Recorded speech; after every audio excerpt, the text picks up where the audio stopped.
Hello and welcome to my channel. My name is Jenny. I'm from JennyCardDesigns. Thank you so much for taking time out of your day to spend it here with me. My YouTube channel contains content that is intended to share paper crafting tutorials and inspiration with all of you. I hope that you enjoy. In today's video, I'm going to be sharing with you a couple of ways to cut apart your 12 by 12 paper pack. This is the third video in my Chop It Up series. This series is designed to use what you have in your craft room and dig in your stash and get inspired by products that you already have. Alright, so I'm starting with my 12 by 12 paper pad. This is something I picked up from Michael's, and I'm just going to flip through my paper pack, take a peek at everything that I've got in here, and I think this is going to be a good paper pack that I can cut up. So what I need to do is separate the paper pack from all of the glued in binding. So I'll just peel one piece of paper at a time and separate each of those individual sheets. And then this also gives me an opportunity to get a good look at each one of the images on the sheets and decide how I want to break apart this paper pack. So I'll get all the way through to the end, and I'm going to save the very back piece. This is a heavier chipboard that we can use for other projects. So now it's time to determine what I want to use each of the cardstocks for. So I'm going to be cutting my paper pad down two different ways. I'm going to be thinking about card fronts, and I'm going to be thinking about tags. So I just kind of want to go through all of these patterns and decide which patterns I'd like to be on the front of my cards or which patterns I'd like to be as tags. And there are also some that are cut aparts or just some patterns, like this one, for example. Coming up is a bunch of labels. So those labels I think I'll use for another project, not a card or a tag. So I'll hang on to those and sort through the rest of my pad. I'm taking all of the paper that I'm using for tags and putting it to the left, and then I'm pulling out all of the other pages that I'll be using for card fronts or other projects, as I mentioned. Now, just a disclaimer here, a lot of my paper pads are missing pieces because I bought the package for a specific design and I've already used it. So most of my paper pads are like that. So what's left are really, not my first choice for designs. So that's why I think this is going to be great to use them up for tags and for card fronts. So let's start with cutting up this cardstock and make some tags. Okay, I've got my Tonic Studios trimmer here, and I'm going to start by cutting off the branding strip on this paper pack. So I'm going to cut this right down to 12 inches. So I'll just cut that off. You can save the excess on this one for different card designs and projects. So I'm not going to worry about that today. I've shown that in other videos.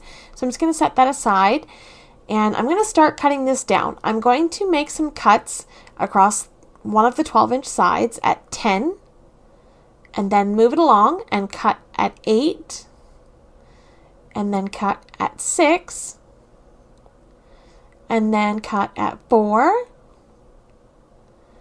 and then cut at 2. So this will give us 6 strips that measure 2 inches by 12 inches. And now for this step, we can cut a couple of strips at a time. You just have to make sure that they're stacked up together nicely. And our first cut is going to be at 8 inches. And the second cut is at 4. And we'll repeat that again. I'll take the rest of the strips and I'll line everything up and I'll cut at 8, shift it along, and cut at 4. So now we've got a bunch of pieces of cardstock that measure 2 inches by 4 inches. And it doesn't look like a tag quite yet, but I'm going to show you a little trick how to turn these into symmetrical, even looking tags. So I'm going to take 2 pieces and I'm just going to cut off the top corner. I'm going to cut through both pieces at the same time. And then I'm going to take these 2 pieces and flip them on top of each other. And then this will create a little guide where we can snip off the corners on both sides, and then we have a perfectly matching even tag. And then you've also got a template to cut the rest of your cardstock with. So I'm going to pick up a few pieces. We can do a couple pieces at a time. You just want to be patient and take your time so that everything gets lined up nicely, and you don't want to rush it. So we'll get those corners clipped off, and I'll run through all of these pieces and cut off all of the corners. Once those are all complete, I'm going to take my hole puncher. This is my crocodile, and I'm going to punch some holes in my tags. You don't have to punch holes, but I just find that this completes the look of the tags. And we get a total of 18 cute little tags that measure 2 by 4. This is a great little project to get using some of your paper stash, and it's also a good project to do when you don't have any inspiration, if you just want to get crafty and make stuff. Alright, let's make some more tags. I've got a different size for you. So I'm going to go ahead and take another piece of cardstock and cut off that branding strip. And then I'm going to start with my first cut at 10 inches. And then I'm going to slide it down and make my second cut at 5 inches. So I'll have 2 pieces of cardstock that measure 5 by 12. I'll slip them together and put them in my trimmer. Make sure they're lined up nice and good. My first cut will be at 9 inches. My second cut will be at 6 inches. And my third cut will be at 3 inches. So I'm just moving along at 3-inch intervals. And then I've got one strip of cardstock left that measures 2 by 12. And we don't want this to go to waste. You can turn this into a bookmark or save it for a card. But I'm going to go ahead and continue with the tag theme. And I'm going to make a couple of smaller tags the same size as we had in the first cut aparts.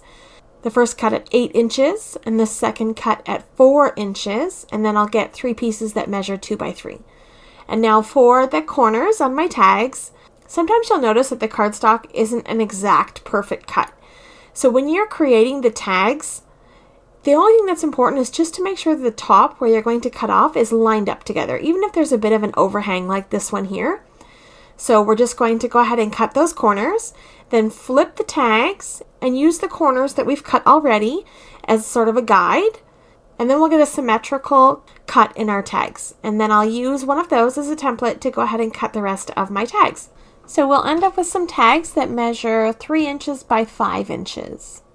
So this is a nice size tag. I really like this one. You can embellish these and decorate them, make them pretty. You can write notes on the back of them. So I'm just going to line all of the tags up, make sure they're nice and even, and then I'm going to go ahead and punch a hole in the top of my tags. And then I've got a couple of pieces left over here. I'll go ahead and just cut off one of the corners, and then flip one of them over to create my guide, cut off the little excess pieces to create my tag, and then I'll punch some holes in this one too, and voila! So the way that we cut down this piece of paper, we end up with 8 large tags that measure 3 by 5 and 3 small tags that measure 2 by 4. Now you can leave the white core on the back of the tags, or you can take 2 tags and glue them back to back so that you get a full pattern all the way around. You can embellish your tags and make extra special gifts. Alright, so let's move along to another way to cut apart your 12 by 12 cardstock, specifically mini slimlines. I've got one of the patterns that I've selected, and I'm going to go ahead and cut off that top strip again to make sure that my piece of paper measures 12 by 12. And I'm going to start cutting this at 3-inch increments. So my first cut will be at 9 inches, and I want to make sure that it's nice and straight here. So 9 inches, second cut is at 6 inches, and my third cut is at 3 inches. This gives me 4 panels that measure 3 by 12, and then I'm going to cut this in half. So I'm going to spin it around to the 12-inch side and cut at 6 inches. So I'll have a panel that measures 3 by 6, and I'm going to do that for all of my strips. I'll just line them up, make sure they're nice and straight, and then cut them all down to 3 by 6. So I've got a bunch of panels here ready for a card front. This is a perfect size for a mini slimline card. So for a mini slimline card, the size that I like to use, I take a piece of regular cardstock, and across the 11-inch side I cut it down to 7 inches, and then I rotate my cardstock and cut it to 6.5 inches. And I saved those other pieces for die cutting and layering and things like that. And I'm going to take this to my scoreboard, and across the 7-inch side, I'm going to score at 3.5 inches. So I'll make sure that I get a good deep score. This is a pretty heavy base weight cardstock, and I'll use my bone folder here to crease my fold. And we get a mini slimline card that measures 6.5 by 3.5. And then my panel layers perfectly on the front of my mini slimline card. And we've got a nice 1/4 inch border wrapped all the way around that cardstock, and I really think that's pretty. Just grab a little die cut to throw on the front here. It doesn't match, but you get the idea. Alright, so with the way we cut this particular paper, we get 8 card fronts that measure 3 by 6. These ideas are designed with using what you have in mind and using up some of your paper stash, along with getting crafty in your space. And especially if you don't have any inspiration or mojo to get working, sometimes just digging into those paper packs and cutting them apart can inspire you to create beautiful things. So that's it for today's video. Thank you so much for taking time out of your day to spend it here with me. I appreciate the support as always. Coming up on screen are a couple of videos I think you may enjoy, including links to the first and second video in my Chop It Up series. I hope that you'll find some inspiration there. So have yourself a lovely day, and I will see you in the next one. Bye!